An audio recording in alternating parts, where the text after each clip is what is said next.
Don't waste money on tools that you do not need. Here's what every beginner woodworker should buy first. When you start woodworking, it can be confusing and a little overwhelming on what tools you actually need. In this video, we're going to break it down step by step on what tools to buy, in what order, both power and hand tools, and I'm going to also tell you how to save some money on those tools. And to help you out even further, I put together a complete buyer's guide for beginner woodworkers, and I'll put that as the first link in the description and the pinned comment to help you find it easier, as well as all these tools you see today will be linked down there. Well, let's go. Now, there are a ton of options on the market for woodworking tools, and it can be confusing and overwhelming when you start trying to figure out what you actually need. But I think there's 5 essential tools that every woodworker should have in the shop, no matter what they're doing. And while these are beginner tools, you'll use them once your skills start developing, so you're not wasting your money on them. And the first essential tool I think you need is a circular saw. Now, I started with a borrowed circular saw and 2 borrowed drills, building outdoor furniture. And as I sold that furniture, because really that's all you needed to build that stuff was saw and drills. When I started selling those, then I started upgrading tools as I could. It's essential to have a circular saw in the shop because you can do a variety of tasks with them. You can make various cross cuts, square cross cuts, or you can even do angle cross cuts when you pair it with a speed square, which we'll talk about later. And also, you can break down sheet goods, aka cut plywood with it. And if you're a beginner, you're going to be using plywood as well as 2x4s, 2x6s, and all the common construction grade lumber that you can find at your local home store to build projects with, or at least most beginners do start there, where I started, and it did well for me. Then the second most essential tool I think you can buy for your shop is a drill and impact combo. Contrary to popular belief, in most cases nowadays, it doesn't matter what brand you go with. Just go with a brand that has brushless tools. For instance, Ryobi 1 Plus HP line is the top of the line of Ryobi's tools, and they're brushless tools, and they're great. They work great. Or if you're a Harbor Freight fan, just pick up the brushless Harbor Freight tools. They're fine. If you like Milwaukee, pick up Milwaukee. It doesn't matter. You just need a way to cut the wood and put the wood together, and that's essentially all you need. When you get the brushless tools, that means you're getting more power and more battery life out of those cordless tools. They're just better all around. Now, there are much cheaper options if you go with the brushed line of cordless tools, but I think in the long run, you'll be more disappointed with the performance and battery life on those, as well as the durability, versus if you'd have went with the brushless line to begin with. I'll link to some of my favorites in the description, but ultimately, just pick the color you like and go with it. It's fine.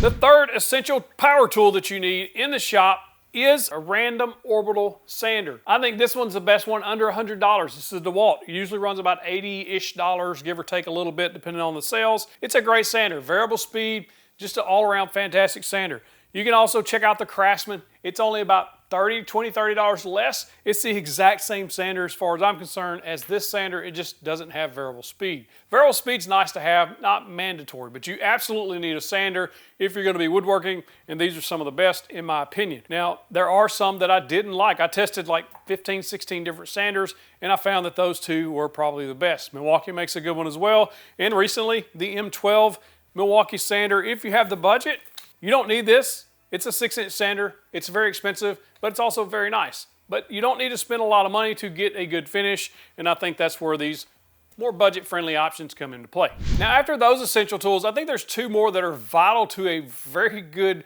well-rounded beginner woodworking shop. Not necessarily mandatory, but you'll absolutely love having these. And number 1 is the jigsaw. The jigsaw, you'll be able to cut curves and various things that you can't do with a circular saw, and it's just one of those things that just adds a lot of variety to your projects. For instance, if you're making charcuterie boards, it's a really good way to cut out those curved handles. Or if you're making slotted handles like I did on my stove cover, that's where a jigsaw is going to come in handy. Now, I would just go with the battery-powered one. That's whatever battery-powered drill and driver that you picked up. That's probably the best option. But there's a lot of corded options on the market if you want to save a little bit of money and go with a corded option, or you just prefer corded tools. But having a jigsaw is one of those things that just, it helps a lot. And the 5th essential power tool I think every woodworking shop needs, at least at some point. Maybe you're not there as a beginner, but very soon after you start, you're going to want to pick up a router. Again, I have a bunch of favorites. I think the Milwaukee M18 router is probably the best one that I've used. However, there's some great ones as well. DeWalt makes a great one. Ryobi makes a great one. Here it is. I've tested a bunch of them, and there's not a lot of difference in most of them. I'm not a huge fan of the Makita one, but a lot of people love it. So it really just depends on which one you like, which brand you like. Just get the cordless version of that palm router. That's going to let you do edge profiles, cut some small grooves in wood, and a whole host of other things that routers can do that no other tool can. And the main thing is, make sure if you buy into a cordless tool platform that they have all of the tools that you think that you're going to need moving forward. Routers and sanders and saws and drills, all that stuff is in that battery platform because that's what's going to be most important for most people. Ryobi, Milwaukee, DeWalt, Makita, Bosch, like there's a whole host of brands out there that have a bunch of tools in their lineup, but then there's some very niche tools that like Cat come out with a drill and driver last year. There's not a lot of tools to choose from on that battery platform. So you want to make sure you choose the platform that has the most tools that's going to be beneficial for you. Here's a power tip for you if you're looking to buy power tools.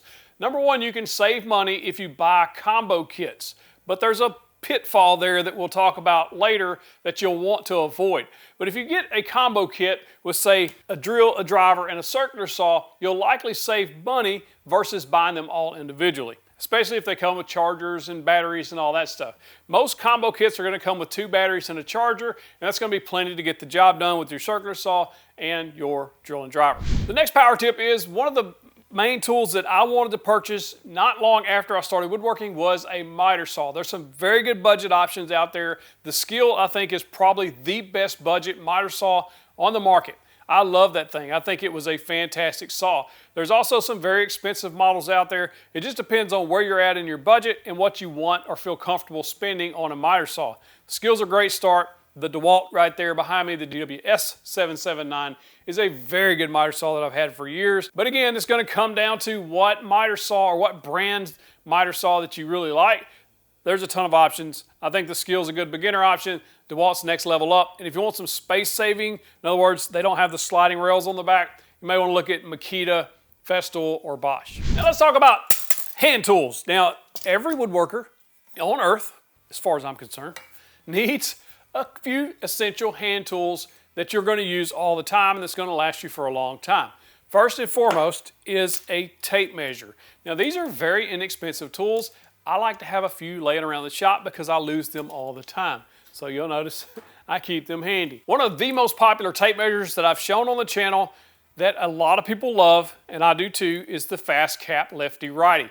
The benefit of this tape measure is you can read it from either side. It doesn't matter which way you're looking at it.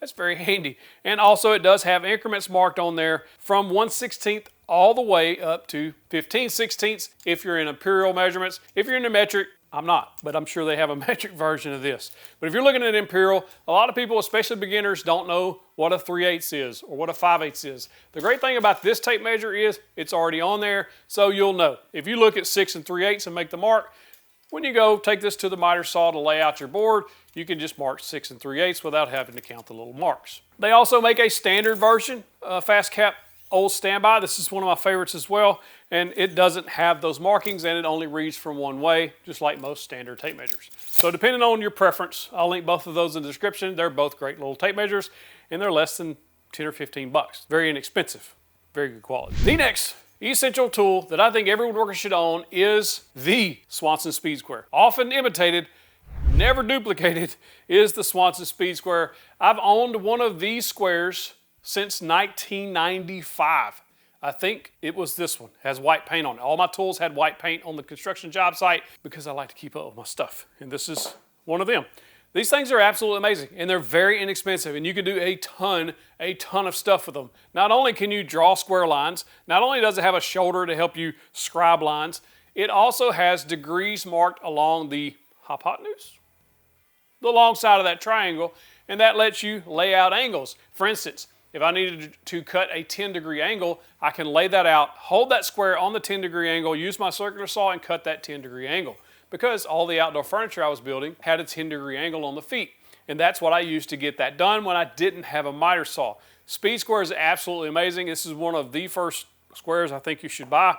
And again, inexpensive. Now there's no woodworking shop that can be complete without clamps. And as most people say, you can barely have enough clamps, or you can never have enough clamps, depending on who you're talking to. Now there's a variety of clamps out there. There's a ton of information on what clamps you actually need. I think most people will be just fine starting out with some of these quick F clamps. You can buy these at most any home store. This is an Irwin brand. I like them. They're very inexpensive as well. Jorgensen's probably my favorite F clamps as far as built to last.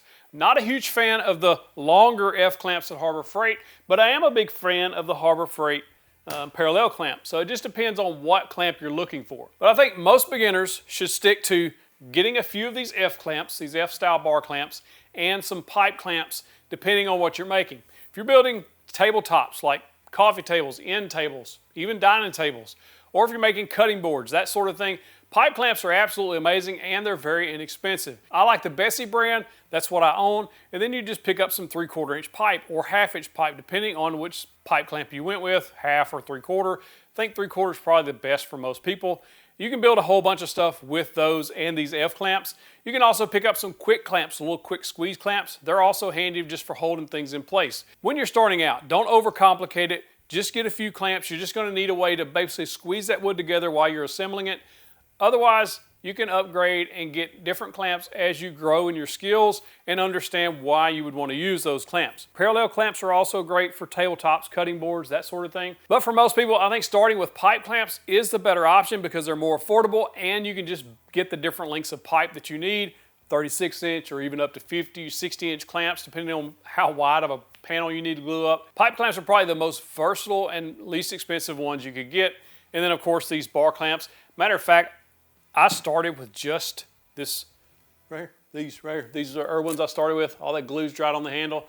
I used these for a very long time to glue up a whole bunch of stuff before I was able to afford anything else. And so I would probably recommend getting these first, then some squeeze clamps, then the pipe clamps, and then if you need them, get some parallel clamps, but you're gonna need a few clamps. The next essential tool every woodworker is gonna need is not a claw hammer. That's a carpenter. You're a woodworker. Claw hammers they have their place, and you should probably have one. But you need a mallet. And it doesn't matter really if it's a rubber mallet like this that you can pick up most anywhere. Very inexpensive. I've used this one a whole bunch, and I think I gave like $3, $4 for it. They're very, very cheap. Or just build your own or buy your own wood mallet. We don't sell these anymore, but this is just a standard wood mallet that most anybody can make. Now, it depends on where you're at in your skill level. When I first started, I didn't have the tools or the skill to build a mallet, so I just bought this one and it's worked great for a long time. And then later on, when you want to have some fun and just build your own, you can build something like this. The reason you want a mallet is because sometimes you just need to nudge something into place or nudge something out of place. And these are great because this rubber or this wood won't necessarily damage the wood in any significant way unless you're just whacking away at it. Most of the time you just need to bump or nudge something into place, get it just right so you can apply a little more pressure with the clamp or put a fastener on there to secure it in place. But a mallet is one of those things that you just need. It's just the way it is. I don't make the rules. Then the last essential tool I think a woodworker needs is a chisel. Now these are some of those tools that you don't necessarily need at first, but over time you're going to need to remove a little bit of material or shave a little bit off, or if you want to do dovetails or box joints or anything hand cut, you may want to pick up a set of chisels. Now I will caution you on not going with the cheapest chisels out there because I did that, and the reason you don't want to do that is the metal that they use for the chisel is so soft that it damages easily and it will not hold an edge. And what that means is you're going to be sharpening it a bunch, and then a dull knife or a dull chisel just makes a mess of things. It doesn't actually cut the wood. You're just kind of hammering the wood out of there and it makes a mess. So pick up a good quality set. If you can budget it at the time you're ready for chisels, I recommend Narex Richter chisels. This one comes in a nice little box. I like to keep this box because it's easy to keep up with them and keeps them nice and secure. Or you can buy them individually as you need them. My most commonly used chisel is this 3/4 inch chisel and the 1/2 inch chisel. So I think if you're just going to buy them individually, you can pick up a 3/4 and a 1/2. You can be able to do most things with those. If you just need to shave off a little wood, trim things up here and there. I think chisels are very important. Another essential hand tool for me early on was a pocket hole jig. Why? Because a pocket hole jig allowed me to make some really cool looking pieces without having to learn the skill of mortise and tenon or dovetail joinery or any really joinery at all, because pocket holes are very approachable, very beginner friendly, and I've made a bunch of amazing projects with pocket holes. that have stood the test of time. I've got outdoor furniture on my deck. It's been out there for several years in the weather, all pocket hole together. Still looks great, still holding up, no issues at all. Built a ton of furniture for my home and many others using pocket hole joinery. And all of it is still perfectly fine. So don't let anybody tell you that pocket holes are not great. There's a time and a place for other joineries, especially as your skills develop and you want to make stuff that doesn't have those pocket holes in it. But this is one of the better pocket hole jigs on the market. We actually sell these on our website, faithvalleystools.com. You can get the mounting board, you can get the jig, the whole nine. I'll link to that in the description as well. Craig makes a good pocket hole jig too. I don't think you can go wrong with most pocket hole jigs on the market. I would steer clear of the very, very budget, no-name brands that you can see on certain websites. I would steer of those. I would just go with the name brands like the Masca that we have here, or even Craig, or Armor Jig. Are they still a thing? I have a whole video on pocket hole jig joinery tips and tricks. If you just search on YouTube 731 Woodworks pocket hole jig, you'll see it. Now, if you're on a budget, you're just starting out, you don't have a lot of money for your tools, you're not selling your projects yet, you should probably check out some used tools. A lot of times on Facebook Marketplace, you can find some screaming good deals. Just make sure you can trust the people you're dealing with, meet them in public, use all the safety precautions. But you can find some really good used deals on tools all over. Pawn shops, Facebook Marketplace, even eBay, places like that. So it may be worth considering if you're into that. You could also check out Home Depot's rental section as they also sell used tools there. Power tip. If you like this video, there's some tool buying secrets Home Depot doesn't want you to know. Click in that box, click in the box, hit you the big old virtual fist bump.